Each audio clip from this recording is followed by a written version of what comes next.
Over whether to ban pit bulls continues. In the latest incident, Gatesville residents set alight and killed 3 dogs after they reportedly attacked a young girl. The SPCA says more people are surrendering pit bulls. But is this a case of a problem with the dog or the owner?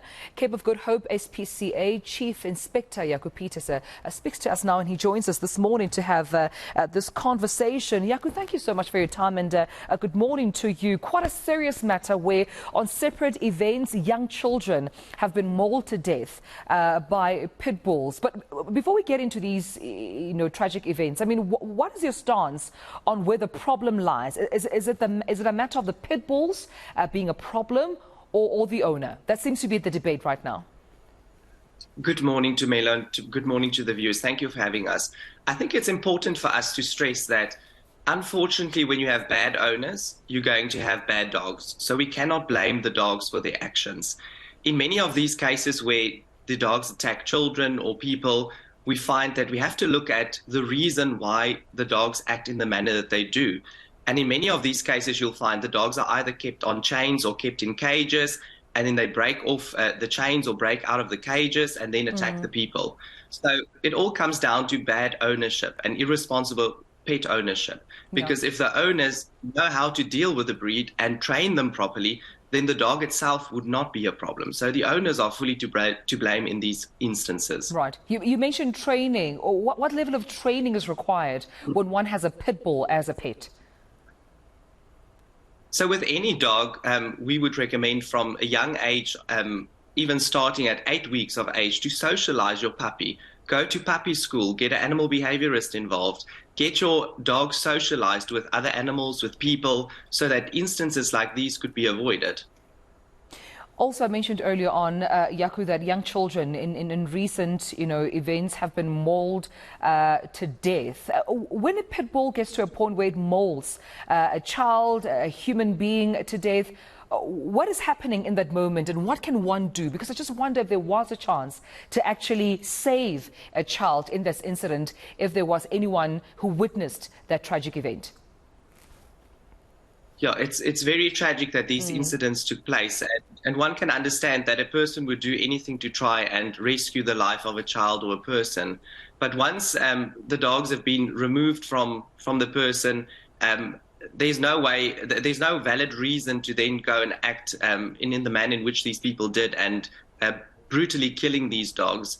Unfortunately, it's difficult for us to give advice in these cases because every case is different. And when you sit with a situation of 3 dogs attacking a child, what does one do? But once the dogs have been removed, and particularly in our case, the dogs were safely removed from the girl. The girl was then rushed to hospital. And then after the fact, the community took matters into their own hands and then brutally killed the dogs. And that is really uncalled for. They could have phoned the SPCA and we would have responded. We would have collected those dogs.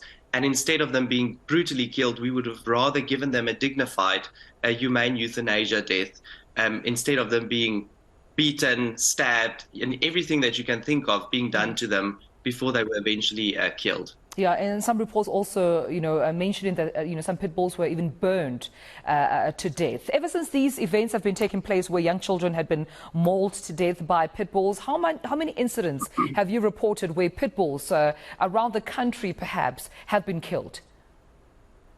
So on Saturday alone, there were 2 incidents where pit bulls attacked children.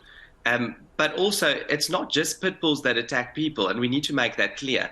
Other dogs also attack people, and it again comes down to the fact that how these dogs were raised, how they've been trained. So it's not just pit bulls, it's other dogs as well. And we're creating this stigma around the pit bulls at the moment because unfortunately they are in the limelight as we speak. But there are other dogs that do the same as well, and we need to resolve the issue with irresponsible ownership. And speaking of ownership, have you seen more and more pet owners surrendering their pets? We've seen an increase in pit bulls coming into the SPCAs, but then again, we also see the surrendering of different dogs to the SPCA as well. So it's not just only pit bulls, but a frantic scare is now being created by the public in terms of pit bull ownership. So people are scared and they rather want to surrender their pit bulls to the SPCA because they don't want to subject their dogs to the same mob attacks as these other dogs have been subjected to. All right, well, we have to leave it there, and I appreciate you speaking to us about this, placing the spotlight on recent events. Jaco, Pieterse, thank you so much for joining us from Cape of Good Hope, SPCA Chief Inspector there. Of course, talking about pit bulls, saying it's not only a matter of, just the pit bull as the breed, but various dogs, and saying that even with the unfortunate tragic events that we've seen where young children have been mauled to death, there is a way, of course, to hand over these pets, of course, to the SPCA to take over. Thank you so